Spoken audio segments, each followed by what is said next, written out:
ভাই তোরা কি বিন্দাস লাইফ কাটাচ্ছিস আর আমি এখনো বেকার বসে আছি। তোর মাসিক ইনকাম জানি কত?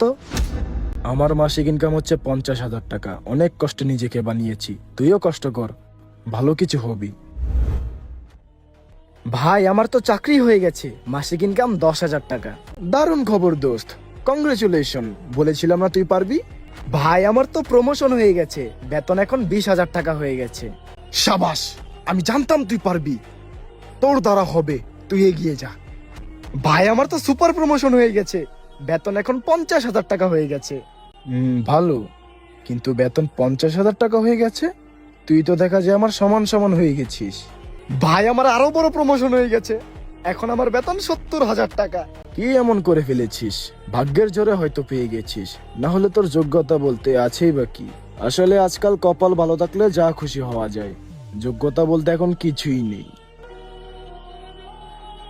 তো সিম্পল একটা বিষয় থেকে কি বুঝলেন?